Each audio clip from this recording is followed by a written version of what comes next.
Terlalu banyak akhlak Nabi ni, hingga kan kata orang tua-tua, jaring puput merata-rata, campak bilis ke dalam pukat. Kering laut menjadi tinta, takkan tertulis semua akhlak Nabi Muhammad. Luar biasa. Pagi ni kalau kita nak cerita semua, 3 hari tak habis. Saya ingat dekat raya esok baru habis. Jadi kita limitkan perbahasan kita pagi ni. Salah satu akhlak yang kita semua kena ada, iaitu akhlak penyabarnya Nabi. Sabar dia luar biasa. Termasuk saya nak kaitkan dengan isu Palestin ni kan. Kesabaran Nabi menghadapi kerenah orang Yahudi.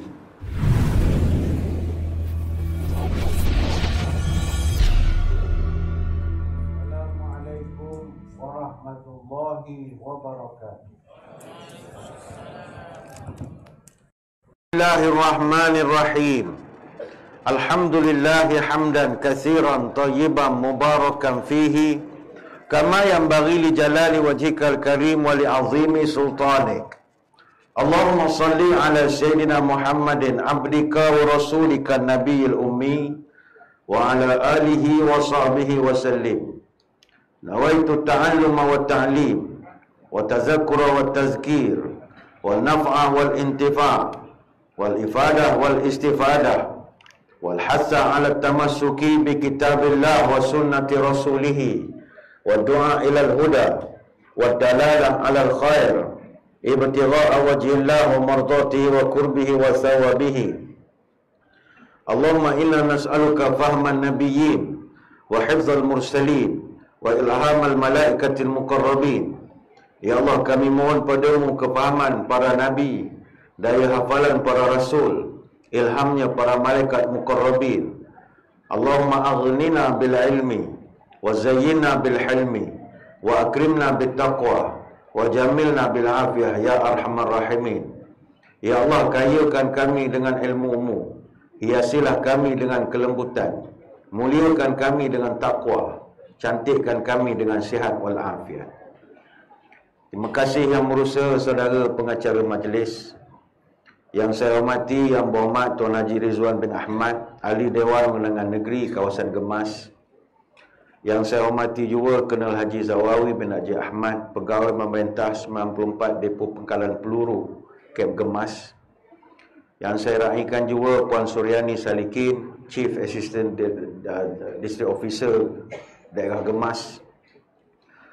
Tak lupakan kepada Tuan Rumah Al-Fadhil Ustaz Ahmad Hilal bin Kasim selaku pengurusi masjid, Rangkap Pegawai Agama Islam Daerah Tampin, para pegawai ahli jawatankuasa Masjid Jami' Gemas, tuan-tuan guru, para alim ulama, para habaib, muslimin muslimat, hadirin hadirat, tuan-tuan puan-puan. Moga sekaliannya sejahtera dalam limpahan rahmah dan barakah. Saya dahului dengan penyataan tahmid kesyukuran atas pertemuan pada pagi ini. Setelah kali terakhir saya menyampaikan syarahan di masjid ini, kira-kira 1755 hari yang lalu, iaitu hari Isnin 31 Disember tahun 2018. Maknanya sudah 4 tahun 9 bulan 21 hari. Dan saya percaya tuan-tuan pun tak ingat apa yang saya ceramahkan. Sampai pengurusi kena explain lah, Gemas ni apa, masjid ni apa, macam aku tak pernah sampai ke sini. Apa tajuk lah hari itu? Tak ingat lah ya. Tutup buku lama, buka buku baru. Kalau yang masih ingat lagi lah. Alhamdulillah, pagi ini seterusnya dapat kita bertatap muka sekali lagi untuk berkongsi tajuk berkaitan dengan sambutan Maulid Rasul sallallahu alaihi wasallam. Hadirin hadirat sekalian, sememangnya baginda Nabi adalah ikon kita. Kita jangan guna kalimat idola. Ini banyak masjid surau buat banner besar-besar, Nabi idolaku. Itu tidak sesuai. Kalimat idola kita kena makzulkan, sebab Nabi tak boleh diidolakan. Idola ni idol, worship by follower. Dia disembah oleh pengikutnya. Kita tak menyembah Nabi. Sebab itu kita tak guna idola. Kita guna ikon. Ataupun gunakan bahasa agama lebih selesa, al-qudwah ataupun uswah, itu lebih sesuai. Baginda Nabi adalah ikon, uswah, panutan, patukan, contoh teladan kepada kita.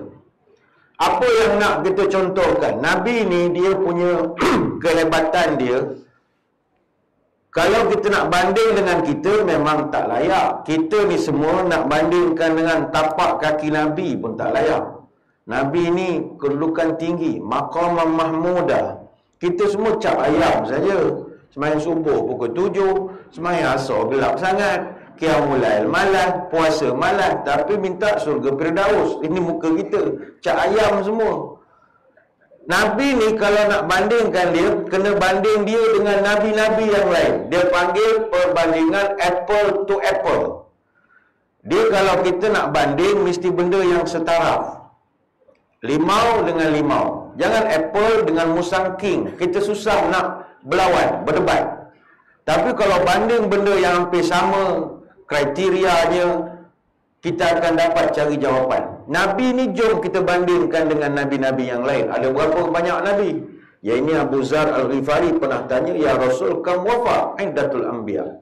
Berapa jumlah para Nabi? Dengan tegas Nabi berjawab, mi'atu alaf wa arba'ata wa syuna alfa. Jumlah para Nabi 124,000 orang. Wa rusulun min zalika 315 jamal ghafira. Dan daripada 124,000, 315 adalah para rasul. Jamal ghafira. Jumlah mereka begitu ramai. Hadis riwayat Imam Ahmad. Namun tuan-tuan, banyak hari antara hari, takkan semulia hari Jumaat. Banyak Nabi antara Nabi, takkan sehebat Nabi Muhammad. Nabi kita apa hebatnya? Perangai dia, akhlak dia, kelakuan dia. Yang ini tak ada orang boleh challenge. Hatta di kalangan Nabi-Nabi pun. Sehingga kan begitu hebatnya akhlak perangai Nabi ini, Allah sendiri kagum dengan akhlak Nabi. Allah puji dalam surah Al-Qalam ayat yang keempat, wa innaka la'ala khuluqin azim. Sesungguhnya kamu wahai Muhammad memiliki akhlak yang sangat agung. Luar biasa sekali akhlak Nabi. Banyak redup perkara redup. Redup alamat hari nak hujan. Banyak hidup cara hidup. Akhlak Nabi Muhammad sentiasa jadi teladan. Gema takbir di subuh hari. Semayang awal jadikan amalan. Nabi terakhir takkan ada ganti. Akhlaknya yang kekal jadi ikutan. Akhlak Nabi kekal. Akhlak Nabi banyak. Tawaduk, pemalu, sidik, amanah, tabligh, patanah, syukur, pemaaf, bertakwa, istiqamah, ikhlas, khusyuk, zuhud, lemah lembut, bijaksana, qanaah, dermawan, berani, sabar, macam-macam lah. Terlalu banyak akhlak Nabi ini, hingga kan kata orang tua-tua, jaring puput merata-rata, campak bilis ke dalam pukat. Kering laut menjadi tinta, takkan tertulis semua akhlak Nabi Muhammad. Luar biasa.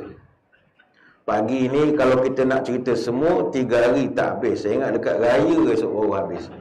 Jadi kita limitkan perbahasan kita pagi ni. Salah satu akhlak yang kita semua kena ada, iaitu akhlak penyabarnya Nabi. Sabar dia luar biasa. Termasuk saya nak kaitkan dengan isu Palestin ni kan. Kesabaran Nabi menghadapi kerenah orang Yahudi. Jadi salah satu akhlak Nabi adalah sabar. Adakah Nabi-Nabi lain tidak sabar? Nabi lain pun ada kesabaran. Tetapi kesabaran Nabi-Nabi lain itu ada masa tercabar. Nabi walaupun dia ini ada masa dia marah juga kepada orang bukan Islam tu yang kita baca. Kunut nazilah dan sebagainya lagi. Tapi dia tak sampai mendoakan banjir besar, bumi diterbalikkan. Dia bukan cara begitu. Tapi kalau Nabi lain, oh itu bukan kita nak membawang. Tidak. Nabi Nuh AS, dia doa betul suruh Allah matikan semua orang kafir. Nabi kita tak ada. Dalam kunut nazilah tu puak-puak tertentu je. Itu pun sebab dia bunuh budak tahfiz 70 orang. Mana budak tahfiz bukannya askar. Orang hafal Quran kau bunuh, buat apa? Itu Nabi marah sangat. Bila dah 70 mati, pelapis tak ada. Satu sekolah mati semua.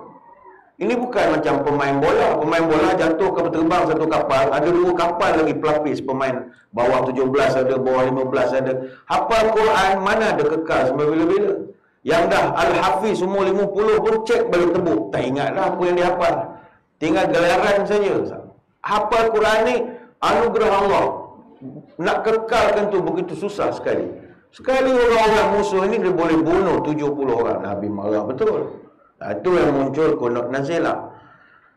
Tapi tidak merata marahnya itu. Nabi Nuh AS, ni bukan kita mengata dia, tidak. Dalam Quran Allah rekodkan ketika Nabi Nuh berdakwah kepada kaum dia, ramai yang tidak mau beriman. Jadi Nabi Nuh telah berdoa kepada Allah, dimusnahkan semua dalam banjir besar. Dan ini bukan mengumpat, disebut dalam Quran. Surah Nuh ayat 26 sampai 27. Wa qala Nuhun rabbi la tazar 'alal ardi minal kafirina dayyara innaka in tazarhum yudillu ibadaka wa la yalidu illa fajiran kafara. Wahai Tuhan, jangan engkau biarkan seorang pun orang kafir itu hidup di atas muka bumi. Kalau engkau biarkan mereka hidup dan tinggal di sini, nescaya nanti mereka akan sesatkan hamba-Mu yang lain, dan mereka kerjanya asyik beranak saja, dan anaknya pula kafir macam mak bapak dia. Surah Nuh ayat 26 sampai 27. Tuan-tuan pernah dengar Nabi doa begitu? Bukan kita hina Nabi Nuh, tidak, nak cerita sabarnya Nabi kita. Nabi kita pernah doa begitu? Tak pernah. Dia doa spesifik je kepada orang tertentu, bukan umum. Bukan Nabi tak pernah dihina oleh orang kafir, banyak kali. Ketika Nabi pergi ke Taif, Taif ni tuan-tuan bukannya kampung orang lain, kampung moyang dia. Moyangnya nama Atikah, moyang perempuan. Atikah ni kahwin dengan moyang Nabi. Ni moyang belah perempuan. Jadi Nabi balik kampung moyang dia. Maka sudah pasti bila balik kampung saudara mara, kita sangka orang akan raih kita dan sebagainya. Sekali dihina, Nabi kecil hati. Ketika turun daripada Taif, datang Jibril diiringi malaikat penjaga gunung. Malaikat penjaga gunung kata, "Ya Rasul, saya dititahkan oleh Allah untuk tanya kepada Tuan, Tuan nak saya hukum ke orang-orang Taif? Kalau tuan-tuan berkenan, saya boleh angkut Al-Akhshabain, artinya dua gunung besar daripada Mekah, saya timpakan ke atas Taif. Kalau tuan cakap proceednya, saya terus proceed ni. Keluar arahan saja, saya dah standby ni." Apa jawab Nabi? "Bal arju an yukhrijallahu min aslabihim man ya'budullah wahdahu la yusyriku bihi syai'a." Oh, jangan-jangan, kata Nabi, biar saya berdoa kepada Allah, moga keluarlah daripada tulang sulbi mereka ini anak cucu keturunan zuriat yang nantinya akan tidak mensyirikkan Allah dan hanya menyembah Allah yang satu. Ini cara Nabi kita. Sabar. Ini hadis Bukhari dan Muslim. Dalam rumah tangga, Nabi paling terkenal dalam sejarah memiliki sabar yang tinggi. Ada di kalangan Nabi, walaupun mereka Nabi, tapi kalau dengan isteri itu ada masa kurang sabar. Ada. Ini bukan membawa mengumpat je tak. Ini semua cerita dalam Quran. Siapa contoh Nabi yang agak kurang sabar dengan isterinya? Ini Allah rekodkan dalam surah Sad ayat 44, iaitu Nabi Ayub AS. Cerita ni tak mengurangkan hormat kita pada Nabi Ayub. Nabi Ayub pun terkenal sabar. Sabar dengan sakit, sabar dengan apa. Tapi dia tak boleh sabar dengan isteri dia. Allah rekodkan. Ceritanya Nabi Ayub ini dia sakit. Isteri Nabi Ayub ini ada perbezaan khilaf ulama tafsir. Ada yang kata isterinya nama Rahmah binti Afraim. Ada kata isterinya nama Layya binti Minsa. Tak kisahlah apa namanya. Dia jatuh sakit. Nabi Ayub sakit apa? Sakit juzam. Juzam ni sakit kusta. Berapa tahun dia sakit? Kata Ibn Syahab, dia sakit 18 tahun sakit. Kalau ikut Ustaz Melayu-Melayu yang ceramah ni, dia sakit 7 tahun, 7 bulan, 7 hari. 777. Oh, suka sangat. Suka sangat 777. Yang penting sakitnya lama. Jadi ketika dia sakit, isteri dia dengan setia menjaga dia lah. Satu hari, kata dalam tafsir menyebut, berlaku pergeseran, salah faham suami isteri. Isteri dia ni ialah menjaga tanpa engkar apa semua, setia lah. Satu hari isteri dia kata kepada Nabi Ayub, "Bang, abang ni kan Nabi. Saya rasa abang tak pernah doa lah pada Allah minta sembuh. Saya tak perasan abang ada doa. Abang memang suka sakit ni. Abang kan Nabi, doa mustajab. Angkat je tangan bang, mesti lulus punya. Ni dah lama sakit." Apa reaksi Nabi Ayub? Dia emosional. Engkau tak nak jaga aku ke? Apa masalah kau ni sebenarnya? Kau tak nak jaga aku. Aku sihat berapa tahun? Aku sakit berapa tahun? Yang ni pun kau tak boleh jaga.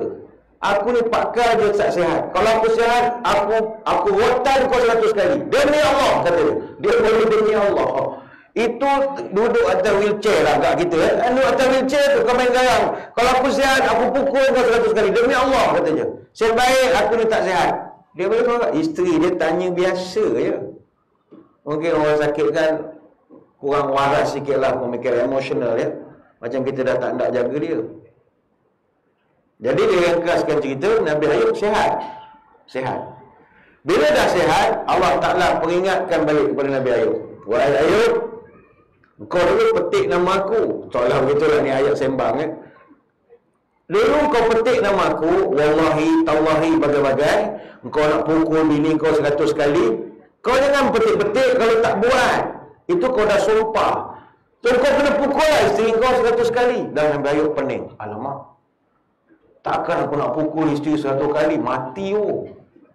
Macam mana ya Allah, bantu aku ya Allah. Akhirnya Allah Ta'ala maha pemurah, maha penyayang. Turun ayat. Wa khuz biyadika dirsan fadrib bihi wa la tahnas. Inna wajadnahu sabiran ni'mal abdu innahu awwab. Wahai Nuh, kau pergi cari rumput, kau ambillah seikat rumput. Tak kira berapa jumlah pun kau ambil seikat. Kau pergi kat isteri kau pukul sajalah badan dia. Aku sap-sap-soi cincai lah, kira 100 lah. Dan jangan kau langgar sumpah kau lagi.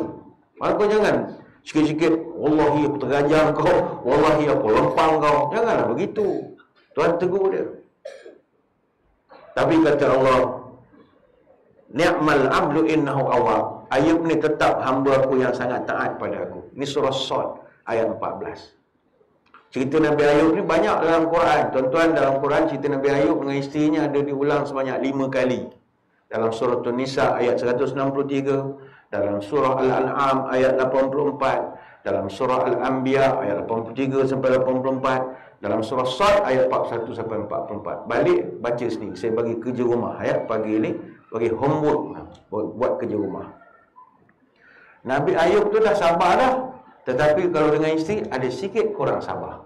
Bukan kita hina dia, tidak. Kita nak bandingkan dengan Nabi kita. Nabi kita, isterinya berapa orang? Nabi Ayub baru seorang. Nabi kita berapa isterinya? Kata Anas bin Malik, kana li nabiyyi tis'un niswatin. Nabi kita ada 9 isteri. Ini hadis Bukhari Muslim. Umumnya Nabi ada isterinya 11 orang. Umumnya 2 orang meninggal masa Nabi masih hidup. Dan ada 9 orang masih hidup lepas Nabi wafat. Jadi lentang-lentang kita bundarkan 9 orang isteri Nabi. Kalau berdasarkan datanya, 6 orang isteri Nabi adalah wanita Arab keturunan Quraisy, bangsawan. Pertama sekali Khadijah, yang kedua Saudah binti Zam'ah, yang ketiga Aisyah, yang keempat Hafsah, yang kelima Ummu Salamah, yang keenam Ummu Habibah. Ini bangsawan semua. Mak-engku semua ni. Dan ada 4 orang isteri Nabi adalah wanita Arab yang bukan bangsawan, non-Quraisy. Zainab binti Jahash, Juwairiyah binti Al-Haris, Zainab binti Khuzaimah, Maimunah binti Al-Haris. Dan ada seorang isteri Nabi yang bukan daripada orang Arab. Bahkan dia adalah seorang Yahudi. Isteri Nabi ada Yahudi. Tuan-tuan jangan benci Yahudi luar biasa sangat. Zionis, Yahudi, Israel, benda kena beza. Kalau tak tahu beza lah, itu semua benda yang nak diboykot ni dia tak faham. Isteri Nabi pun Yahudi. Safiyah binti Huyai radhiyallahu anha adalah keturunan Yahudi. Nanti saya terangkanlah kalau tak sampai cerita maulid kita. Tuan-tuan sekalian, Nabi dulu isterinya ramai. Tapi Nabi dulu nikah sekali buat, kahwin sampai ke lahat. Nikah sekali sudah, kahwin sampai ke tanah. Nikah sekali jadi, kahwin sampai ke mati. Kita sekarang pagi menikah, petang berpisah. Pagi menikah, petang bertingkah. Pagi menikah, petang minta pasah. Pagi menikah, petang menyalah. Pagi menikah, petang menyanggah. Belum hilang inai di jari, sudah bertengkar setiap hari. Belum hilang inai di tangan, bercakap dah pakai tangan. Belum hilang merahnya inai, Dengar-dengar cerita dah bercerai. Ini sekarang. Itu baru seorang isteri. Mungkin dia kata, agaknya isteri Nabi semua taat dengan Nabi. Semuanya tak berani, diam semua. Maklumlah Nabi, kalau kahwin dengan ustaz pun semua akan jadi solehah semua isteri kan. Ini pula kahwin dengan Nabi. Dah. Rumah tangga Nabi adalah rumah tangga yang normal. Macam rumah tangga kita. Ada bergaduh, ada cemburu, ada geng-geng, semua ada. Nabi kan poligami. Tuan-tuan yang poligami di sini kalau baru 2 isteri itu belum geng lagi. Dia nak geng 4 baru tahu geng-geng-geng. 2 tu tak geng lagi. Isteri Nabi dia ada geng-geng. Kata Aisyah riwayat Bukhari Muslim, geng Nabi, isteri Nabi ada geng yang pertama, Aisyah, Hafsah, Safiyah, Saudah. 4 orang satu grup. Satu lagi geng Ummu Salamah and the gang. Yang geng warga emas semua, makcik-makcik semua. Dia orang ni belaga pawang. Adakah tak pernah bergaduh? Bergaduh. Tapi macam mana cara kesabaran Nabi? Isteri Nabi ada juga yang nusyus. Nusyus maknanya ada masa engkar arahan ataupun tidak meninggi suara ke, merajuk yang tak tentu pasal. Bukanlah derhaka nusyus, ada boyfriend, bukan, itu bukan begitu. Artinya ada masa menyebabkan Nabi terluka hatinya. Tetapi Nabi sekali pun tak pernah sebagaimana contoh yang Nabi Ayub tadi, wallahi aku lempang kau 100 kali. Never. Tak pernah niat nak marah, nak pukul ataupun marah-marah. Maka kita para suami sekalian ambillah pelajaran ini. Jadi suami hendaklah adil, kasih merata besar dan kecil. Jadi suami hendaklah awas kerana setan banyak mengipas. Jadi suami hendaklah cerdik supaya perahu tidak terbalik. Jadi suami hendaklah pandai supaya tidak bercerai-berai. Jadi suami hendaklah senonoh supaya hidup tak selalu bergaduh. Jadi suami hendaklah sabar supaya hidup tidak bertengkar. Isteri pun sama. Jadi isteri muliakan hati, taat setia pada suami, tahu membela, pandai memberi, tahu menimbang, berlapang hati. Kepada mak mentua bermanislah muka, ke ipar duit baiklah sangka. Supaya suami isteri luruskan hati, supaya hidup bercerai mati. Itu pesan orang tua-tua. Dan Nabi ni champion lah buat ini. Kalau Nabi bergaduh, apa dia buat? Katalah isterinya ada perselisihan. Macam kita suami isteri mesti ada perselisihan. Itu biasa. Tapi macam mana Nabi buat? Kata Nabi, alaitu minhunna syahra. Aku kalau bergaduh dengan isteri, aku akan ilak mereka. Ilak ni apa benda? Menjauhi isteri aku selama sebulan. Ni hadis Bukhari. Nabi jauhi isteri dia sebulan. Mana kalau tidur, tak sekali ya. Tidur, biasa tidur sekatil, kita tukar format baru. Kita tidur atas lantai. Ataupun kita tidur ruang tamu, tengok televisyen, tengok TV, tengok Netflix. Biar dia tidur seorang-seorang. 1 bulan. Tak tahulah aku pukul 3 pagi kamu angkat ketuk pintu tu, pandai-pandai lah tuan-tuan. Tapi itulah caranya. Tak pun tidur dengan cucu ke. Begitulah caranya.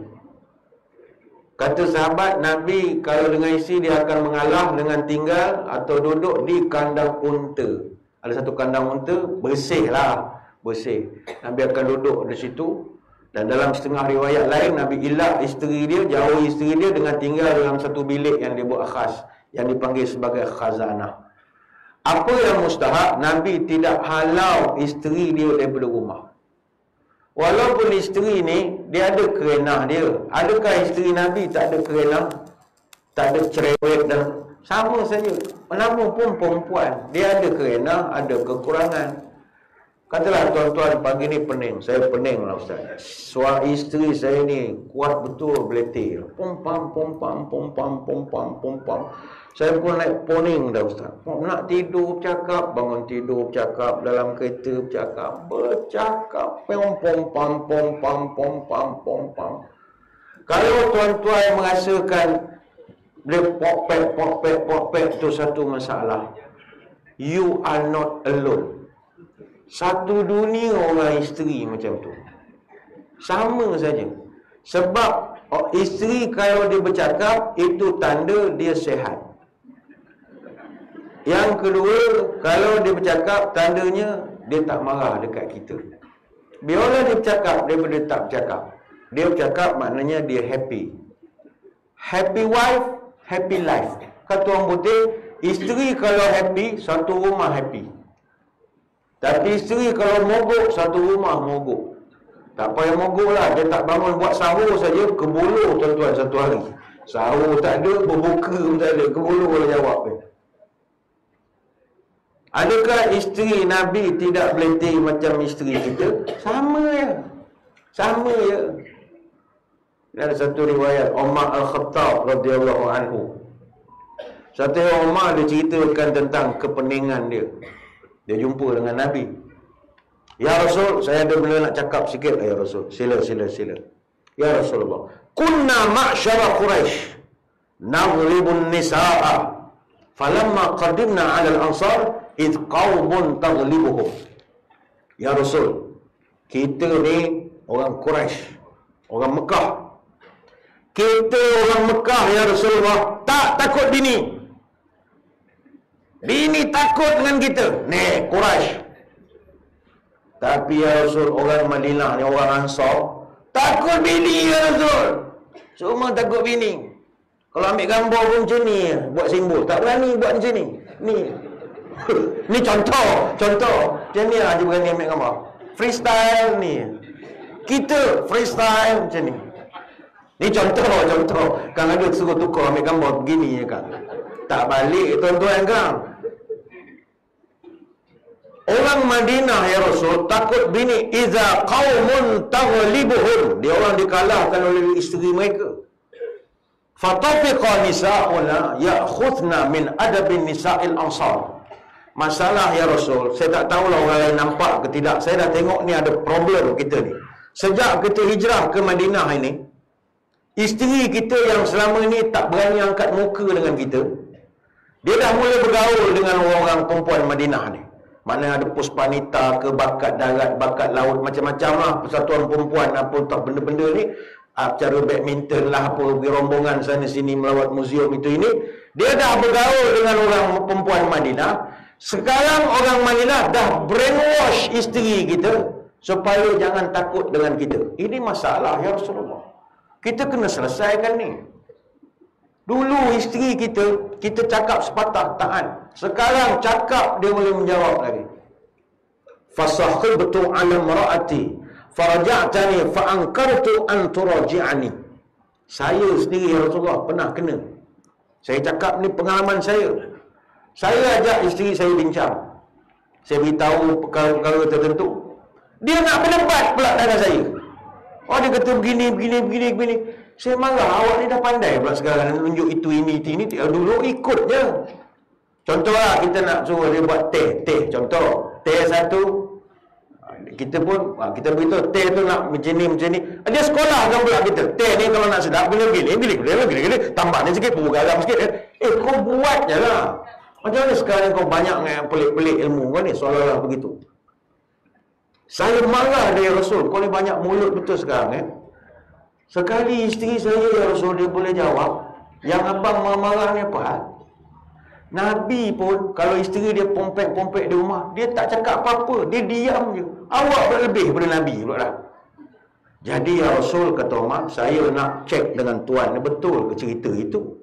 Mana tuan pun kau kena pompem, diam aja. Fatabassaman nabiyyu, kata sahabat. Nabi pun senyum, aku pun kena juga. Mana gitu. You are not alone. Isteri Nabi pun pom. Biasa. Tapi sabar. Bukan takut bini, sabar. Adakah isteri Nabi tak secemburu macam tuan-tuan punya isteri?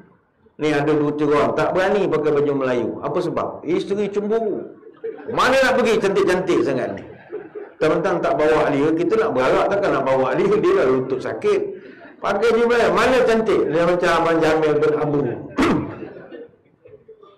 Kalau isteri cemburu kuat, bagilah pakai baju Melayu. Itu pun butang lain-lain dia bagi padan muka. Atas lain, tengah lain, biru, merah. Dia nak bagi kita tak handsome. Pakai minyak wangi pun tak bagi. Takutkan ada orang minat lah. Cemburu. Tuan-tuan pun pening pula. Apa lain bini aku kuat cemburu. You are not alone. Isteri-isteri Nabi pun cemburu. Apa masalahnya? Aisyah radhiyallahu anha. Ini yang cerita ni Anas bin Malik. Anas bin Malik ni pembantu Nabi. Dia menengok dengan mata kepalanya. Ahdat ba'du aswajin Nabi ila Nabi ta'aman fi qas'atin. Fadarabat Aisyatul qas'ata biyadiha fa'alqat ma fiha. Isteri-isteri Nabi ni, kalau Nabi pergi giliran tidur rumah madu-madu dia yang berbeza, isteri-isteri yang berbeza, jadi isteri yang lain akan hantarlah makanan ke apa yang patutlah kepada madu dia. Contoh, Nabi duduk di rumah Hafsah, giliran rumah Hafsah. Datang Aisyah, hantar makanan. Bila Nabi giliran rumah Ummu Salamah, Hafsah pula hantar makanan. Macam tu. Tapi orang perempuan, jauh sudut hati, dia tak suka begitu. Walaupun bersedekah tu amalan yang mulia, dalilnya pun kuat-kuat semua.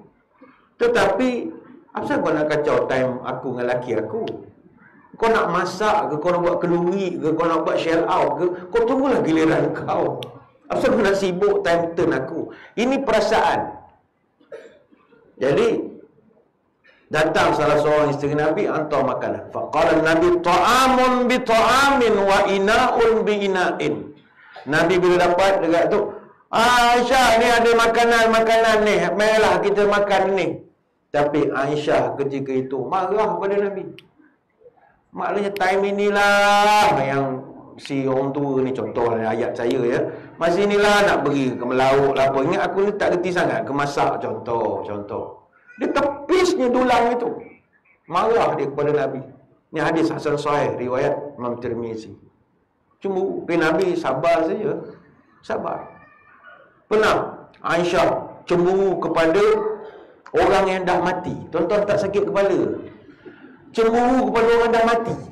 Contoh, kita pernah kahwin, isteri itu dah meninggal 20 tahun, kita pun kahwin baru, dia masih cemburu dengan arwah. Tuan-tuan tak sakit kepala? Memang duduk masjid lah awak, yang pening betul lah kepala aku. Kalau cemburu dengan orang hidup, logik lah, kita pun nak buat macam mana? Ini orang tu dah meninggal lama. Bayangkan, kata Aisyah, ma ghirtu ala nisa'il nabi illa ala Khadijah wa inni lam udrikha. Aku ni tak pernah memiliki rasa cemburu yang lebih tinggi kepada isteri-isteri Nabi seperti cemburunya aku kepada Khadijah. Padahal inni lam udrikha, seumur hidup aku tak pernah jumpa Khadijah. Aisyah kan muda, kata aku tak kenal pun Khadijah ni, tapi aku bermula betul dengan nama dia. Apa sebab? Tuan-tuan bayang, kata Aisyah, karena Rasulullah idza zabaha syata fayaqul arsilu biha ila asdiqai Khadijah. Nabi punyalah dia teringat ke arwah ini. Setiap kali dia sembelih kambing misalnya, mesti dia pesan pada geng-geng tukang lapah, asingkan sikit, saya nak bagi pada kawan-kawan Khadijah. Mana tak berbulu Aisyah? Orang tu dah meninggal lama, WhatsApp group dia pun dah tutup, admin tak mana-mana, lagi dia hantar lagi makanan pada kawan-kawan arwah dia. Terbakar juga tuan-tuan. Kalau hantar ke ipar duai, okey lah, mak mentua ini kawan-kawan. Apa Aisyah tak ada kawan-kawan ke yang boleh hantar sekali? Kecemburuan. Kata Aisyah, fa'aghdabtuhu yawman. Suatu hari aku marah juga lah pada Nabi, aku dah tak boleh tahan. Faqultu Khadijah. Dia kata, tuan ni tak ada nama lain ke nak sebut dalam sehari? Khadijah, kejap Khadijah. Dah tak ada nama lain ke? Hafsah ada, Aisyah ada, macam-macam. Salamah ada. Khadijah. Cemburu. Baik tu orang poligami. Saya dulu bekas qadi. Bukan kadi. Kadi main golf. Saya kadi daerah Temerloh. Ada setengah negeri dia tak panggil kadi, panggil PTA, pegawai takbir agama. Macam PTD bunyinya. Saya kadi dulu, kadi Temerloh. Jadi kadi ni kita punya kerja besar kita NCR, nikah cerai hujung. Saya menengok orang poligami selalu bergaduh. Tapi kalau dia betul ikut cara yang ditunjukkan dalam sirah, tak bergaduh sebenarnya. Macam mana cara tak bergaduh? Memang kena banyak sabar. Sabar. Tak ada dah ayat lain yang kita boleh sebut pada tuan-tuan. Sabar. Tak payahlah cari tangkal ke pergi petapa kat guru Kota Gelangi. Tak payah. Tuan-tuan sabar. Sabar. Nabi, ialah kalau poligami, isteri-isteri ni dia nama dia lain-lain. Cemburu nama tu pun dah susah kita nak selesai. Lepas tu tuan-tuan kalau nak poligami, cari isteri nombor 2, nombor 3 tu nama sama semua lah, senang cerita. Nombor 1 Azizah 2, Azizah 3, Azizah 4. Senang, save pun satu nombor. Tapi kalau buat Azizah 1, Azizah 2, jangan salah pula. Berlaku kes, isteri pertama nama Rahmah. Isteri kedua nama Hasanah. Bila suami pergi rumah isteri pertama, Puan Rahmah, semayang jemaah lah. Dia nak kurangkan bergaduh suami isteri ni, semayang jemaah je. Lepas semayang doa lah, Rabbana atina fid dunya hasanah fil akhirati hasanah. Pum, kena pukul dengan sejadah. Tak habis-habis, hasanah. Doa rahmah banyak, saya tak nak pakai. Saja nak sakit hati orang tu. Apa yang dosa aku malam ni? Cemburu. Hasanah. Bukannya tak ada doa rahmah, carilah, Google ada. Padahal buka pening kepala. Jadi Aisyah, Khadijah, tak ada nama lain. Apa jawab Nabi? Dengan lemah lembut kata Aisyah, Nabi menjawab, inni qad ruziqtu hubbaha. Jangan marah, saya ditakdirkan cinta pada dia. Hadis Muslim. Lagilah berbulu je Aisyah. Jadi saya tidaklah nak ulas panjang pasal rumah tangga Nabi ni kan jadi tajuk khusus perkahwinan belakangan, perkahwinan. Tapi apa yang mustahak, Nabi bandingkan dengan Nabi Ayub pun dia masih champion lagi. Kalau bandingan kita ni, kita cap ayam semua, memang tak layak orang banding rumah tangga kita ni. Sabar. Apa lagi bukti kesabaran Nabi kalau nak dibandingkan dengan Nabi-Nabi yang lain? Nabi dengan sahabat tak pernah berkasar, tak pernah berkeras, tak pernah. Walaupun ada masa para sahabat buat kesilapan, tapi Nabi tetap nasihatkan cara baik. Nabi ni dengan sahabat dijaga betul. Bandingkan dengan Nabi Musa alaihissalam. Ini bukan kita hina Nabi Musa, tidak. Nabi Musa ni dekat di hati kita. Sebab Nabi Musa ni kita banyak makan budi dengan dia. Tanpa Nabi Musa, semayang kita 50 waktu sehari. Siapa yang suruh minta diskaun? Nabi Musa. Nasib baik Nabi ikut. Maknanya Nabi Musa surat merah dia tunggu rehat. Datang Nabi, kau buat apa atas? Jumpa Allah. Apa arahan baru? Dapat semayang. Baru banyak 50. Kau minta diskaun lah. Minta diskaun. Kenapa pula? Umat kau pemalas. Kau percaya je kan? Umat aku, Bani Israel, dulu banyak tu lah, aku minta diskaun. Tu pun tinggal 3. Tu pun 3 pun dia tak buat lagi. Punyalah pemalas. Aku tahulah, aku kan senior kau. Aku tahulah. Kau takkan tak percaya senior? Ya tak ya ke? Minta diskaun. Turun 45, 40. Nabi Musa pergi. Sampai tinggal 5. Bila sampai tinggal 5, Nabi Musa tanya lagi, berapa? Tinggal 5. 5 pun banyak. Umat kau pemalas. Minta lagi korang. Tapi Nabi kata, saya dah malu bang. Daripada 50 tinggal 5. Ini pun Tuhan beritahu 5 ni, tak apalah. 5, maka aku tetap ke 50 juga. Ke 10 satu semayang. Tak akan tak kurang lagi. Nabi segan. Tapi kalau sepatutnya lah, memang patut Nabi naik lagi sepatutnya. Tanya. Kalau boleh setahun sekali je semayang ni. Semayang raya senang. Jabat agama tak pening, majlis agama tak pening, bergaduh je. Imam 1, imam 2 pening. Saya bergaduh. Senang semayang setahun sekali semayang. Tapi Nabi Musa, kita puasa Ashura. Nabi Musa juga banyak kita turut budi dengan Nabi Musa alaihissalam. Cuma dalam Quran diceritakan Nabi Musa ni dia garang. Ketika Nabi Musa pergi ke Sinai, dia naik Bukit Tur Sina di Mesir. Sinai ni tengah-tengah antara Israel dengan Mesir. Dia naik ke Bukit Sinai, ditinggalkan kaum dia di bawah. Dan diamanahkan kepada saudara dia Nabi Harun untuk jaga kaum dia. Harun, kau tengok budak-budak ni, kau jangan biarkan dia buat kerja tak senonoh. Semayang dia jaga apa semua dia bagi wasiat dia lah. Beres bos. Okey, beres bos. Beres jawabnya. Nabi Musa pun betul lah. Dia adalah kerja tunggu wahyu dan apa semua. Dah selesai, Nabi Musa turun. Bila dia turun, dia dapati kaum dia dah masuk air semua dah. Dah semua dah pecah belah. Ada yang buat patung lembu pada ratu. Dan macam mana jadi orang begini? Nabi Musa pun dia panggil Nabi Harun. Harun, mai sini. Nabi Musa tanya kepada Nabi Harun, dan pertanyaan ini direkodkan dalam Quran. Qala ya Harun ma manaka idh ra'aitahum dhallu ala tattabi'ani afa asaita amri. Wahai Harun, apa yang menyebabkan kau tidak menghalang mereka daripada jadi sesat? Ala tattabi'ani afa asaita amri. Adakah kau sengaja nak langgar arahan aku?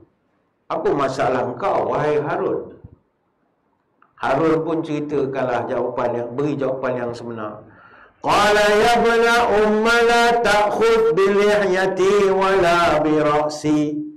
Harun pun menjawab, wahai saudaraku, janganlah kau tarik janggutku, janganlah kau tolak kepalaku. Kenapa dia jawab begitu? Rupanya Nabi Musa ketika dia tanya Nabi Harun, dia tanya sambil tarik janggut. Kau di sini?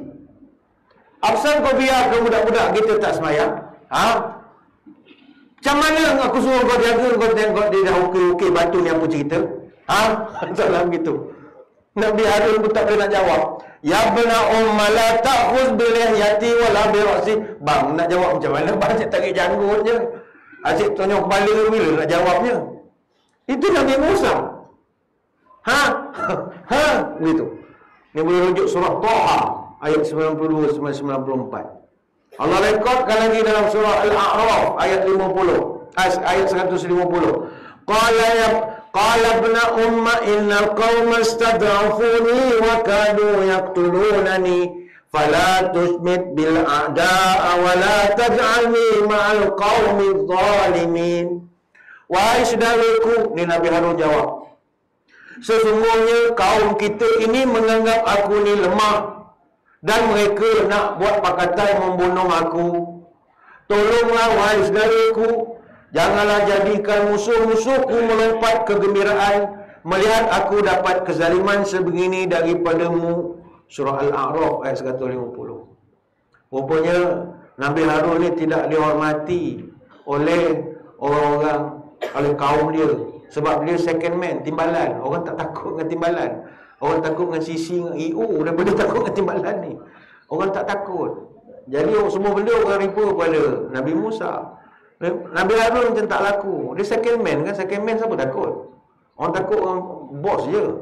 Jadi akhirnya dia kata saya dihina. Kalau tuan tarik janggut saya, pukul kepala saya depan dia orang melompatlah, orang padan dengan muka Harun. Jadi malulah saya, bang. Jangan buat macam ni. Ini orang rekod dalam surah Hud, dalam surah Taha ada, dalam surah Al-A'raf ada. Kalau tuan-tuan tengok sejarah Nabi sallallahu alaihi wasallam, Nabi pernah tak buat begitu semasa dia di Mekah atau di Madinah dengan sahabat? Tak pernah. Walaupun sahabat pernah melakukan pengkhianatan, ada Nabi pernah dikhianati dalam perjuangan dia. Dia pernah dikhianati ketika perancangan operasi Fathu Makkah yang Nabi nak jalankan ke Mekah tak dapat nak dibuat mengikut tarikh yang ditentukan sebab dia punya perancangan dah bocor ke Mekah. Siapa yang bocorkan? Hatib bin Balta'ah. Siapa Hatib bin Balta'ah? Ini Nabi punya senior general dalam perang Badar, di antara 313 orang yang merupakan anggota veteran Nabi. Nabi sayang kepada dia. Dia buat satu surat hantar kepada saudara dia di Mekah, mengatakan orang Islam nak turun ke Mekah. Jadi korang kena buat persiapan, beli beras siap-siap, top up semua siap, apa semua siap. Sebab mungkin ada PKPD lepas daripada ni bila orang Islam datang. Surat tu bocor. Tapi nasib baik Nabi ada special peran. Siapa special peran Nabi? Jibril AS.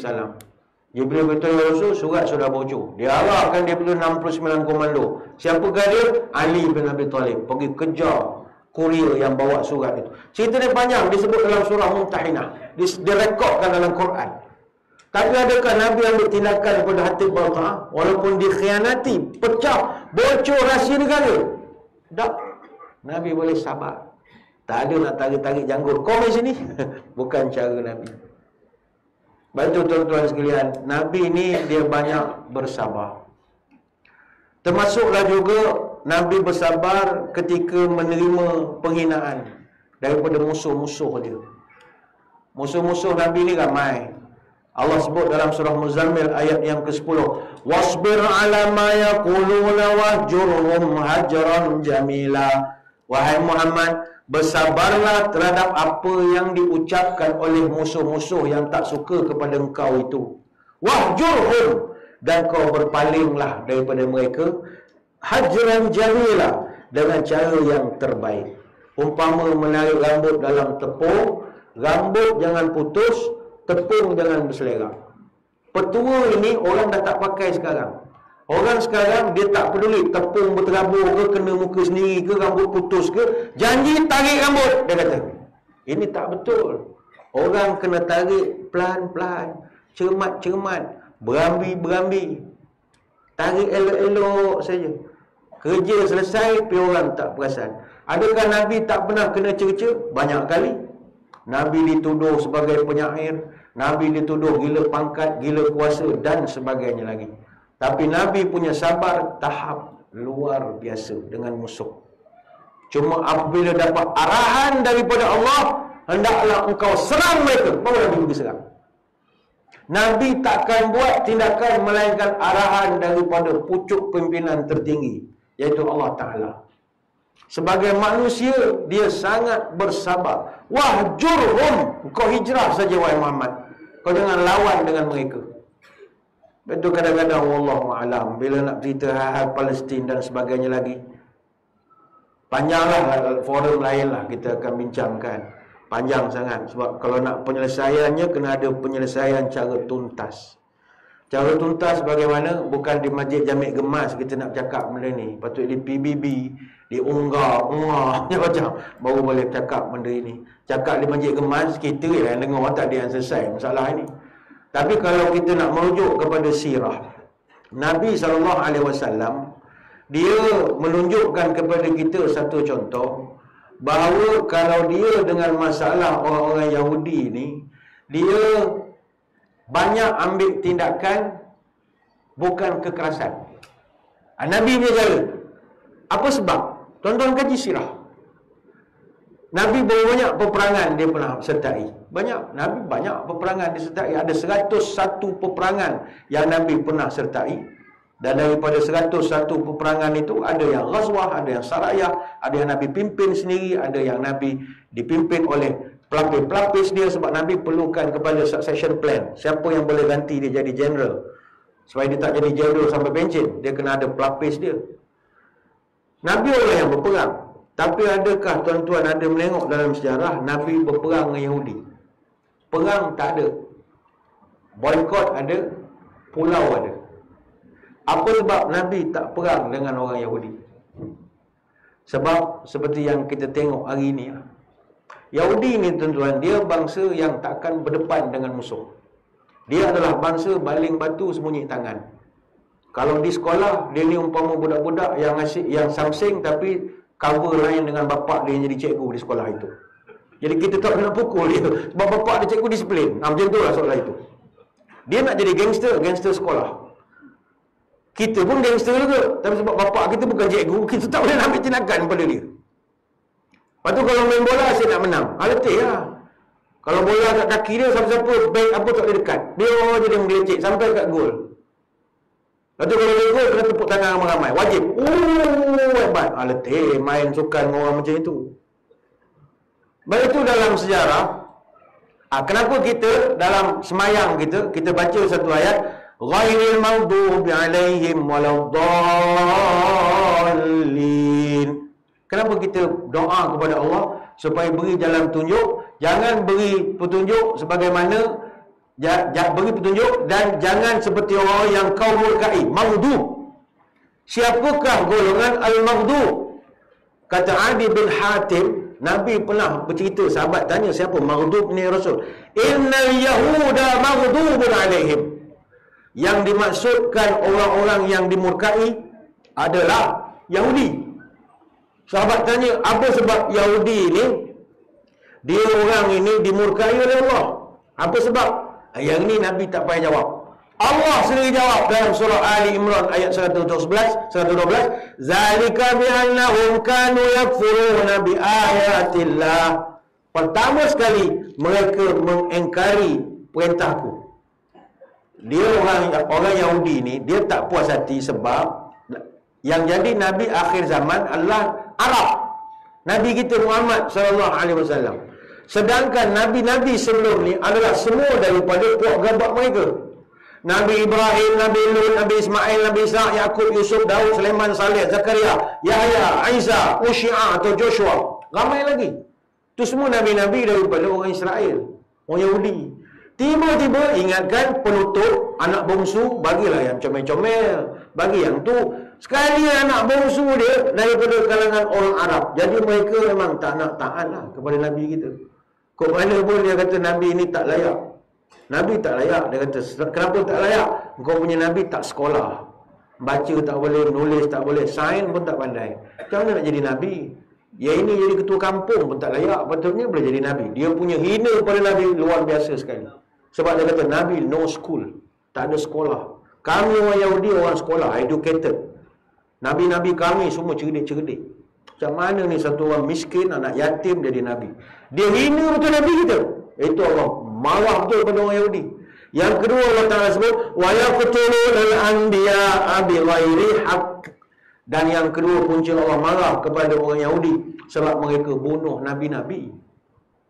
Tuan-tuan, kata Imam Jalaluddin As-Suyuti, orang Yahudi bunuh 43 orang Nabi. Dan mereka juga bunuh 170 orang pengikut Nabi yang dia bunuh itu. Ada riwayat daripada Abu Ubaidah dalam Musnad Al-Firdaus, Bani Quraizah, salah satu bani daripada orang Yahudi, mereka pernah bunuh 43 orang Nabi waktu siang. Dan 112 orang lagi pengikut Nabi yang mereka bunuh waktu malam. Siang bunuh bos, malam bunuh SUSK, driver, pegawai khas, kerani, satu ofis pusat khidmat tu, bunuh semua. Bunuh semua. Ni Yahudi. Kata Imam Al-Qurtubi, orang Yahudi bunuh 300 orang Nabi dalam sehari. Antara Nabi yang dibunuh yang popular, Nabi Ilyas, Nabi Ilyasa, Nabi Zakaria. Ini Yahudi bunuh. Jadi kalau tuan-tuan jadi Nabi kita, orang yang bunuh Nabi, tuan-tuan nak perang atau tidak? Nabi dia bunuh. Setakat Ustaz Jacob gapa kapal, lagi lah senang dia bunuh. Setakat penceramah kelas takmir, lagi dia bunuh. Nabi dia bunuh. Yang kita tengok dia bunuh wanita, bunuh kanak-kanak, bom hospital. Itulah perangai dia. Dia takkan berdepan dengan Nabi kita. Sebab itu Nabi tak perang dengan orang Yahudi. Perang kita hujung zaman nanti. Perang Malhamah Kubra. Nala punya perang. Perang sikit-sikit ni buang karen. Buang peluru mahal, sebiji RM2, jangan main-main. Membazir je. Apa yang Nabi buat? Mu'ahadah bainal Yahud. Apa yang Nabi buat? Perjanjian. Nabi banyak buat perjanjian. Kenapa perjanjian? Kerana Yahudi bangsa mengelat. Orang Negeri Sembilan cakap mengelat juga dah. Orang faham panggil mengelat. Mengelat ni maknanya dia berlawan tapi nak menang. Susah lah kita lawan anak jantan lah. Nasib siapa menang, siapa kalah. Dia suka mengelat. Mengelat, contoh kita ajak tumbuk. Jom tumbuk. Okey, tumbuk. Patutnya kau tumbuk lah muka aku, tumbuk muka kau. Ini tak? Jom tumbuk. Pop, dia tumbuk bini kita sebelah. Asal kau tumbuk bini aku? Tak ada kena-kena. Peduli apa? Tumbuk anak kita pula. Kucing kita, dia sepak je. Asal kau sepak kucing aku? Ikut suka aku lah. Dia tak ada law. Tuan-tuan nak tumbuk orang macam ni, buat penat je. Buat penat je. Baik tu, kalau kita tinjau sejarah Nabi dia beri panjang pula ceramah. Ni makan kau apa tuan-tuan? Mulut ke? Mulut kena sumbai dulu. Mulut ke mulut dekat. Kalau dah makanan standby, hantar saman saya tunggu berhenti je lah. Yang lambat lah, ke mulut semua dah. Dalam jalan kaki jauh. Ke tak ada makan? Sudah, pandai-pandai saya buat announcement dia. Biasa ada mulut dengan mulut dekat, jangan takut. Zaman Nabi, orang Yahudi ada ke tidak? Ada. Berapa kumpulan Yahudi? 3 family terbesar Yahudi. Bani Nadir, Bani Qainuqa, Bani Quraizah. Jumlah mereka total masa itu zaman Nabi ada 4,400 orang. Antara 3 golongan itu, kabilah yang anggota anak buah paling ramai, Yahudi Bani Qainuqa.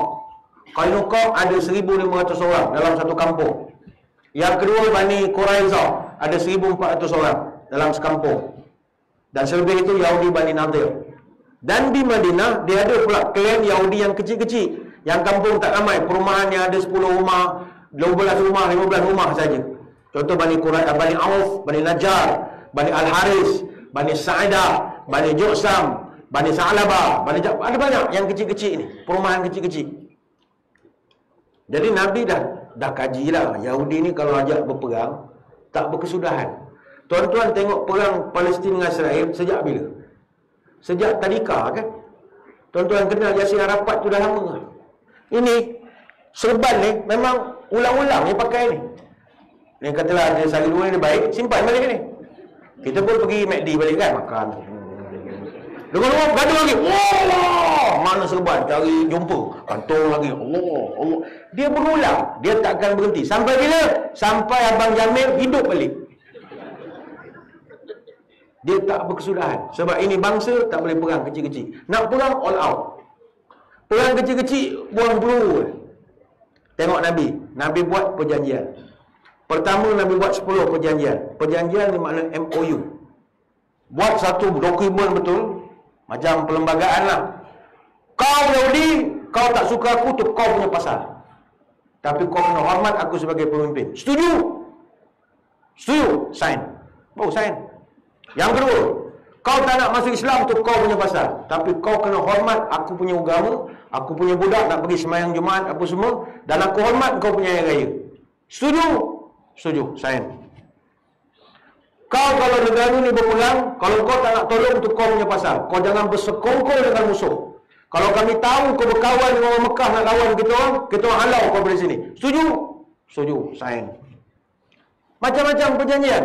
Nabi buat 10 perjanjian sekitar Madinah. Banu Damrah, Banu Ghifar, Banu Mudlij, Yohana, Khuza'ah, Muzainah, Aslam, Asja', Amir bin Iqamah, Banu Adi, Abdul Adi. Banyak. Nabi ada buat 4 perjanjian di timur laut Madinah. Nabi buat dengan Najat, Yamamah, Oman termasuk Bahrain. Nabi buat 7 perjanjian di sebelah selatan. Dengan Yahudi, dengan Kristian, dengan Jarbah, dengan Azraq, dengan Dumatul Jandal, dan ada beberapa lagi. Dan ada 4 perjanjian khas Nabi buat dengan orang Yahudi. Pertama Yahudi Khaybar, Yahudi Fadak, Yahudi Timah, dan Wadi'ul Qura. Tetapi Yahudi ni bangsa yang langgar perjanjian. Dah sign dah, SD apa semua dah. Lain di mulut, lain di hati. Lain di mulut, lain perbuatan. Mulutnya manis tapi hati bak iblis. Mulutnya ramah tapi hatinya menyumpah. Mulutnya memuji tapi hati mencaci. Mulut bermanis-manis, hati dendam tak habis. Depan Nabi mengaku sahabat, belakang Nabi dia menyebat. Inilah dia orang-orang Yahudi. Bercakap menggulung lidah. Kalau berjalan mengendeng tapak. Berdepan mengaku teman, di belakang dia memengkang. Depan Nabi, mulut manis, boleh hubung di semut. Manis kalau cakap. Ya Rasulullah, apa khabar ya? Macam pramugara sambut kita kat kapal terbang. Selamat datang. Boleh tengok body empal tu, selamat datang. Kalau tuan turun kapal, nampak kita kenal dia. Dia tugas dia tentu. Selamat datang, selamat apa? Kat bawah kita tanya, tak jawab lah, bukan kerja dia. Itu dia profesional dia kat atas. Orang Yahudi bukan main baik. Salam dengan Nabi, cium tangan. Sahabat Nabi cium tangan biasa je. Cium sini je. Dia cium sampai siku. Punyalah body daripada Nabi. Tapi muka macam tu lah paling kuat pecah perjanjian. Yahudi pertama yang langgar perjanjian Qainuqa. Yahudi Bani Qainuqa ini, dia mulut celupa. Kau dah tanda tangan persetujuan nak sokong kerajaan. Tiba-tiba kau punya mulut tak ada insurans, maki hamun, tapi semua cakap belakang. Dia duduk kat kampung dia sambil duduk minum kopi, dia mengata Nabi. Dia lupa agaknya Nabi ni ada special brand. Nabi special brand dia kalah Bukit Aman. Siapa special brand Nabi? Jibril. Kalau dah Jibril special brand, intelijen askar pun tak boleh lawan. Jibril report semua apa yang dia cakap.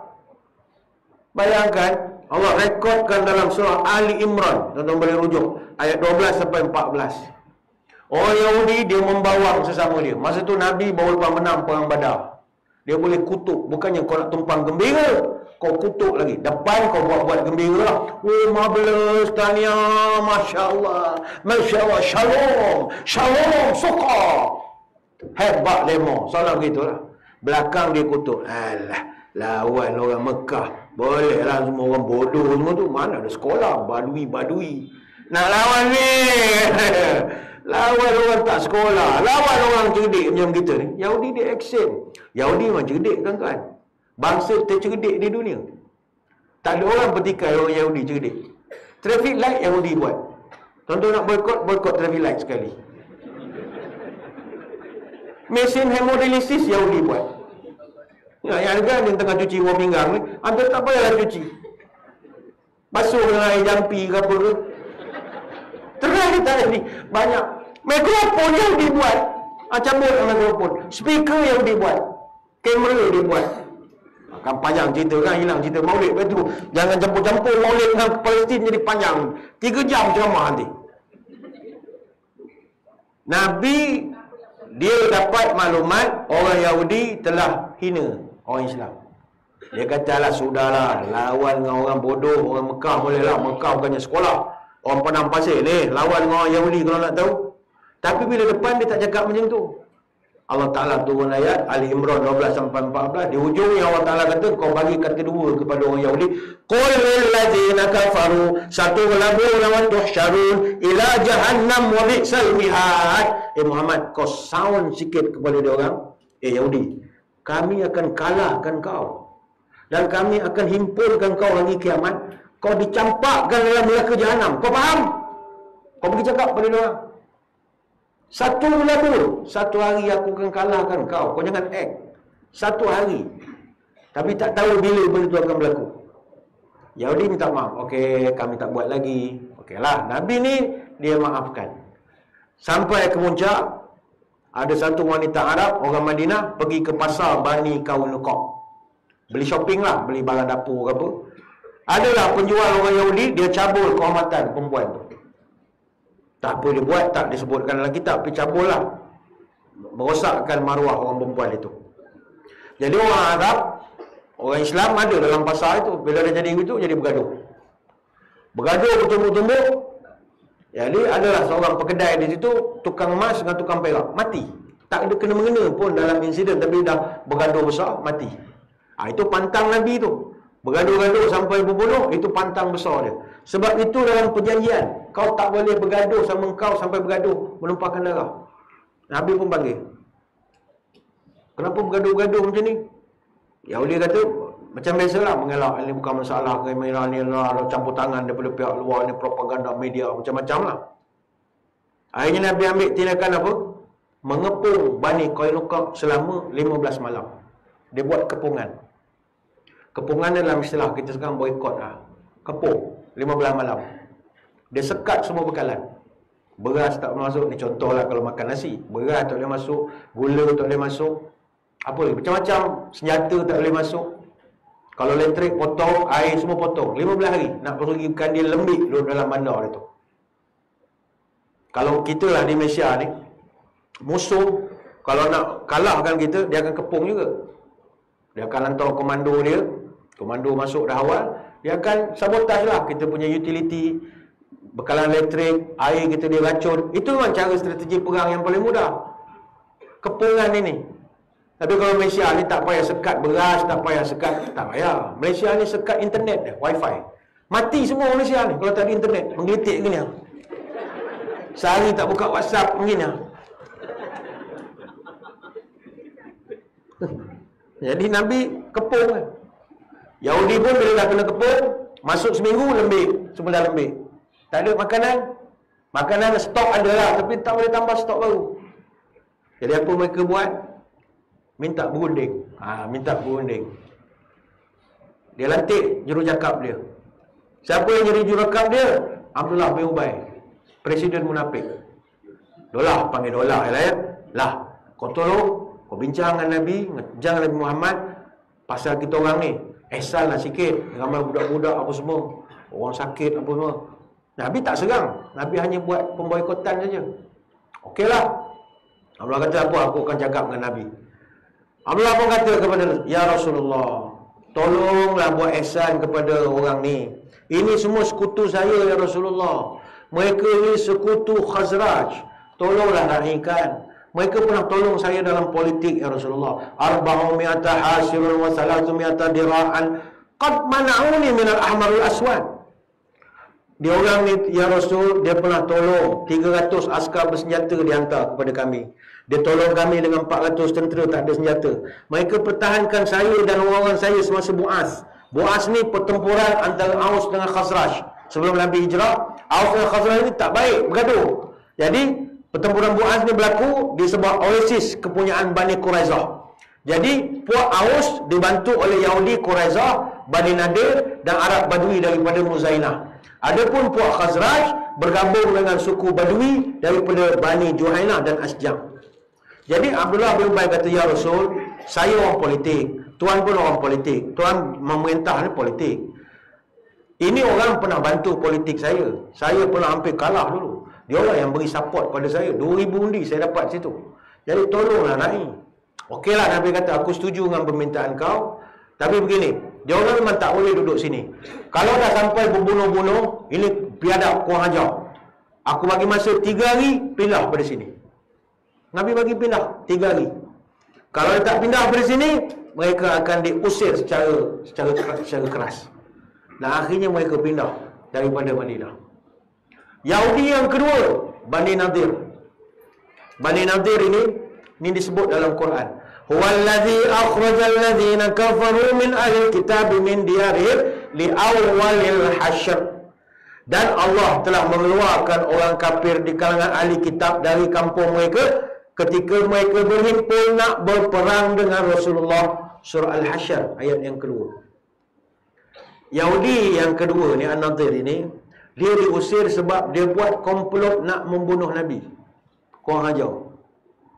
Kesnya, Nabi masa itu dapat laporan ada kes Ammar bin Umayyah At-Tamri, ni orang Yahudi. Dia bergaduh di Madinah, dia bertumbuk. 2 orang daripada kabilah Bani Kilab mati. Bertumbuk mati. Pukul mati. Report sampai. Nabi kata tak boleh jadi. Kalau tak disekat, tak dikawal benda ni, esok orang akan membunuh-bunuh ni. Tak betul. Ni negara kena jaga harmoni. Yang Nabi kata begini, pergi dekat kabilah Bani Nadir, beritahu pengurusi JKK untuk penghulu dia, kena bayar denda lah sikit. Bayar denda kepada keluarga si mati sebagai pampasan. Bila kita hantar kita punya budak pergi minta pampasan, Yahudi suruh balik. Kau kalau nak duit aku, kau suruh Nabi datang. Kau grade berapa? Kau grade berapa? Grade 19 kau jangan datang sini. Korang-korang jusasi jumpa aku. Seolah begitulah. Sombong betul Yahudi. Asal dia hantar kerani jumpa aku. Dia tu kena datang jumpa aku.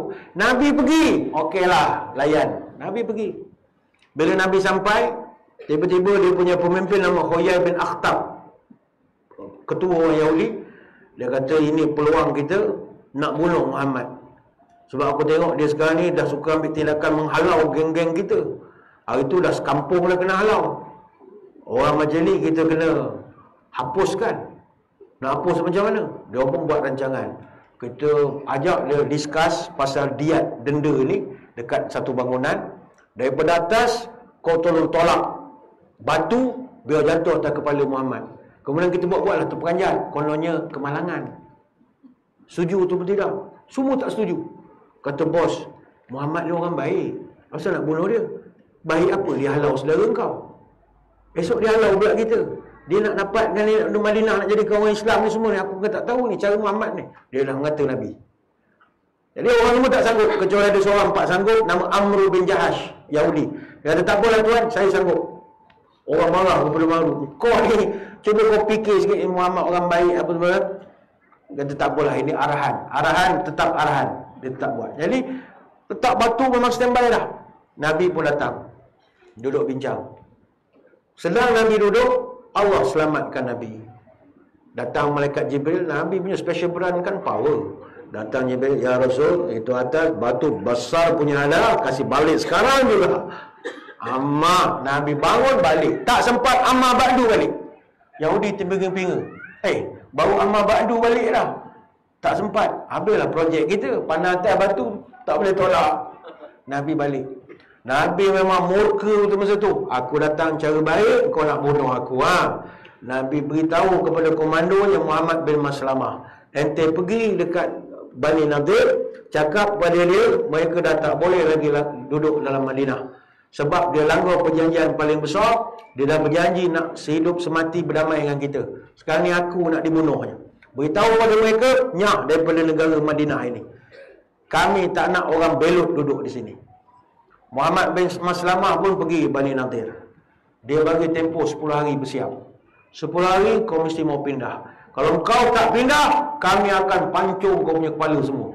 Dia warning je, dia tak buat. Aku pancung kepala kau semua kalau kau tak pindah dalam masa 10 hari. Ketika itu berita dah tersebar. Bani Nadir kena dapat notis pindah. Abdullah bin Ubay selaku presiden munafik cawangan Madinah, dia kacau daun. Dia datang jumpa dengan Huyai bin Akhtab. Dia kata, bang, aku dengar cerita kau pun dah kena halau . Alah, 10 hari notis pindah. Budak aku mana sempat nak kemas barang apa semua. Begini bang, tak payah pindah. Muhammad ni kita kena ajar sikit. Sikit-sikit nak halau, sikit-sikit nak halau. Nampak tak dia nak dia jadi bos paling besar di sini. Begini bang, budak saya ada 2,000 orang. Pengikut setia saya. Kita akan sama-sama berhadapan dengan Muhammad. Apa nak jadilah. Saya ada 2,000 orang, tuan-tuan ada 1,400 orang. Kalau kita gabung, jumlah kita ramai. We got numbers, convincing and legitimate. Ada jumlah, boleh berlawan. Kita lawan. Percakapan ini bukan skrip saya. Allah rekod dalam Quran. Ni saya cerita yang tuan-tuan ni, semua cerita dari Quran. Saya mudahkan dialog saya kan. Ustaz ni mana dia tahu cerita? Baca macam lah gila-gila. Dah, ni cerita Quran, saya mudahkan tuan-tuan. Alam tara ilal ladzina nafaqu yaquluna li ikhwanihim alladzina kafaru min ahlil kitab la in ukhrijtum lanakhrujanna ma'akum wa la nuti'u fikum ahadan abada wa in qutiltum lanansurannakum Allah lanansurukum wallahu yashhadu innahum lakadzibun. Wahai Muhammad, adakah kamu tidak menengok kepada orang munafik yang berkata-kata kepada saudara-saudara mereka di kalangan ahli kitab, kalau kamu dihalau, nescaya kami akan keluar bersama-sama dengan kamu. Maknanya, you jump, I jump. Kau pindah, aku pun pindah dengan 2,000 orang. Kau lawan, aku lawan. Jangan takut bang, kita hidup semati. Dia boleh cakap pada orang Yahudi. Abdullah bin Ubay. Yahudi pun bila dah dapat kata-kata semangat itu, terus dia naik syekh. Wah, kita dah ada support, okeylah. Jadi Huyai bin Akhtab kata, jangan pindah. 10 hari dia bagi notis, pedulikan. Surat tu kita koyak. Apa nak jadilah. Sekali Nabi datang ke Bani Nadir, Nabi sendiri pergi. Sahabat semua ikut. Abdullah bin Umi Maktum ditugaskan jadi imam Masjid Nabawi, ganti Nabi. Ali bin Abi Talib duduk pada depan. Ali ni 69 komando. Nabi punya komando. Bawa pula panji.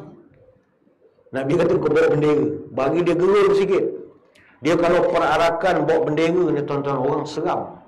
Lepas tu kalau tentera apa masa perarakan panji ke, majlis menghormat panji ke. Panji ni benda yang ada maruah. Bendera tu. Jadi bila orang Yahudi tengok daripada jauh, alamak, dia orang datang bawa panji ya. Ini bukan operasi perubahan biasa ni.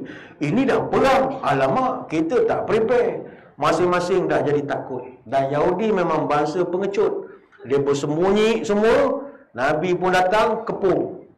Nabi kepung seperti standard SOP biasa, 15 hari kita kepung. 2 minggu. Bikin kemah, kepung. Yahudi confident. Tak apa, kita punya sekutu akan datang. Bani Yahudi lain, tim Abdullah bin Ubay akan bantu kita. Rupa-rupanya lepas hari-hari, Abdullah bin Ubay tak timbul-timbul. Rupanya sokongan 2,000 orang tu hanyalah manifesto saja. Janji-janji manis. Termasuklah juga Bani Ghatfan yang dulu jadi sekutu pun tak datang menunjuk muka, wala salam wala kalam. Mereka kata, pandai-pandai lah kau nak elok bang, aku pun tak wali juga. Akhirnya Yahudi surrender. Nabi pun kata, kau keluar daripada Madinah sekarang juga. 600 ekor itu diberikan, mereka pindah duduk di perkampungan Bani Khaybar. Yahudi semua dihalau. Tapi mula-mula mesti mau kepung dulu. Maka kalau kita melihat kepada sirah, terpulang pada tuan-tuan nak memahamkan apa maksud saya. Apa maksudnya? Adakah kita terus-terusan nak melihat anak-anak, orang perempuan, sekolah, hospital, tempat yang tak sepatutnya menjadi punah, ranah, musnah, padang jarak, padang terkukuh, terus-terusan dimusnahkan? Ini terpulang pada tuan-tuan untuk menafsirkan apa maksud cerita ini, tanpa saya menyebutkan apakah solusinya. Apa yang penting, balik kepada cerita kesabaran Nabi SAW tadi. Sabar itu ada hadnya. Tetapi sabar itu hendaklah kita jangan semua benda sangat bersabar. Ada benda yang kita kena ada tunjukkan kita marah. Sebab itu orang tua-tua dulu, dia bukan marah kita marah. Ataupun Islam sendiri, dia tidak menegah kita ni marah. Tidak. Islam membenarkan kita marah. Bukan tak, dia suruh kita belajar tahan marah. Marah ni perlu. Secara psikologi, tanpa marah, kita tak akan boleh ada tenaga. Tuan-tuan kalau tak marah, macam mana nak masuk boxing? Boxing, ting-ting. Tak ada nak marah. Nak tumbuk muka dia pun tak sampai hati. Jadi cara nak bagi marah, ketika di sudut gelanggang, jurulatih akan maki kita lah. Dia maki hamun kita. Sekandang binatang disebutnya kat kita ni. Mak bapak kita segala makian yang bermula dengan huruf B diberikan pada kita. Jadi kita pun aku tumbuk muka jurulatih dekat. Tapi tak boleh, bos kita. Jadi kita akan lepaskan kemarahan tu pada siapa? Lawan kita lah. Apa boleh lawan? Tuan-tuan kalau tak marah nak pukul buat apa? Tapi kalau marah tak ada orang, dinding pun jadi. Pecah dinding berapa banyak? Ada orang rumah dia petik ais 3 kali tercabut pintu. Dia nak terajar anak, tak sampai hati dia terajar pintu petik ais 3 kali tercabut pada muka. Marah ni ada energi. Katalah takdir ada jemaah kita kereta rosak lepas ni kan, top contoh. Kita ramai nak tolak. Kalau tolak sambil selawat, sambil senyum-senyum, tak bergerak kereta itu. Assalatu wassalam, assalatu wassalam, assalatu wassalam. Tak berjalan. Dia kata, oh ni kereta ke kereta kebal apa benda. Barulah boleh jalan. Marah ni energi. Jadi bukan tak boleh marah. Kita ngawal kemarahan. Ingat tak cerita 3 Abdul? Piramli sindir kita, bukan tak boleh marah. Marah boleh, tapi kalau lebih, kena jual. Ayanda marah, tak seronok. Kata Ahmad Nispu. Sadik Segaraga, Saudaga, barang-barang purba. Habis dia punya kedai, licin. Licin macam kepala bapak mentua aku. Habis si Abdul buang habis. Abdul Wahab buang habis. Sebab marah perlu. Macam tadi, kita menengok orang-orang di Palestin, di Gaza. Kita marah bila tengok budak. Kita marah. Budak kalau mati, perempuan apa, tak kira siapa buat, kita marah.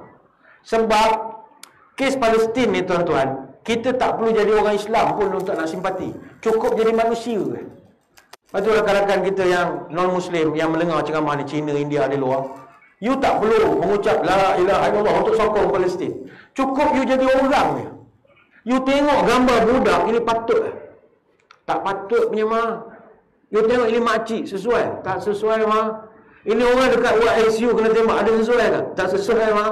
You jadi orang saja. You tahu ini tak boleh buat. Atas kemanusiaan. Kita orang Islam berjuang dapat pahala, mati syahid, kita tak ada masalah, itu kita sokong. Tapi bila kena pada budak-budak, yang ini perlu dilakukan satu tindakan jangka panjang. Jangan libatkan budak-budak, jangan libatkan anak-anak yang tak bersalah, itu tak boleh. Jadi marah bukannya tak boleh, tapi dikawal. Laisa syadid bisur'ati, innama syadidul ladzi yamliku nafsu 'indal ghadab. Bukanlah orang yang kuat tu orang yang pandai bertumbuk bergaduh, tapi orang yang kuatnya yang boleh kontrol diri dia ketika dia marah. Hadis Bukhari Muslim. Marah biar bertempat, jangan marahkan nyamuk, kelambu pula dibakar. Banyak saya nak terangkan pada kesempatan pagi ni ataupun dah nak masuk tengah hari ni, tapi saya kira sekadar itulah dulu sembang-sembang kita pada kesempatan kali ini. Yang penting banyakkan bersabar. Marah merugikan, senyum menguntungkan. Ketika marah orang menjauh, ketika senyum orang mendekat. Ketika marah orang menjadi tegang, ketika senyum orang menjadi tenang. Ingat, bangsa kita bangsa peramah, bukan bangsa pemarah. Sabar itu subur, enggak sabar masuk kubur. Itu hati-hati. Sebelum berpisah, marilah kita menadah tangan berdoa. Moga majlis kita ini sama-sama diberkati oleh Ilahi. A'udzubillahi minasyaitonirrajim. Bismillahirrahmanirrahim. Allahumma shalli wa sallim ala sayyidina Muhammadin salatan tukhrijuna biha min zulumatil wahmi. Allahumma tawil umurana wa sahih ajsadana wa nawwir qulubana wa tsabbit imanana wa asin a'malana wa wasi' arzaqana wa ilal khairi qaribna wa li syarri ab'idna wa qdi hawaijana fid din wal dunya wal akhirah innaka ala kulli syai'in qadir. Ya Allah, panjangkanlah umur kami, sihatkanlah tubuh badan kami, terimakanlah segala amalan kami, maafkanlah segala dosa-dosa kami. Jadikanlah perhimpunan kami ini sebagai perhimpunan yang diberkati, ya Allah. Jauhkanlah kami daripada kemurkaan-Mu. Berikanlah kami syafaat daripada sisi Nabi-Mu dengan izin-Mu, ya Allah. Maafkanlah segala kesalahan dan dosa-dosa kami. Allahumma ighfir lil mu'minina wal mu'minat wal muslimina wal muslimat wa alif baina qulubihim wa aslih zata bainihim wansur ala aduwika wa aduwihim. Allahumma al'an kafrata ahlil kitab alladhi yukadzibuna rusulak wa yuqatiluna awliya'uka. Allahumma khalif baina kalimatahum wa zalzil aqdamahum wa anzil bihim ba'saka alladhi la yuraddu 'anil qaumil mujrimin. Bismillahirrahmanirrahim. Allahumma inni nasta'inuka. Ya Allah, ampunkanlah dosa orang beriman, satukanlah hati-hati mereka, damaikanlah antara mereka, tolonglah mereka untuk mengalahkan musuh-Mu dan musuh mereka. Ya Allah, laknatilah orang kafir ahli kitab yang telah mendustakan nabi-nabi-Mu dan berperang dengan wali-wali-Mu. Ya Allah, gagapkanlah ucapan lidah mereka, pecah belahkanlah kekuatan mereka, timpakan siksaan-Mu yang tak mungkin mampu dicegah oleh sesiapa. Dengan nama-Mu, ya Allah, yang Maha Pengasih dan Penyayang, kami benar-benar mohon pertolongan daripada-Mu. Subhanakallahumma wa bihamdika, nashhadu an la ilaha illa anta, nastaghfiruka wa natubu ilaik. Wa sallallahu ala sayyidina Muhammadin wa ala alihi wa sahbihi wa barak wa sallam. Walhamdulillahi rabbil alamin. Sekadar itulah, wabillahi taufiq wal hidayah. Assalamualaikum warahmatullahi wabarakatuh. Wallahu a'lam.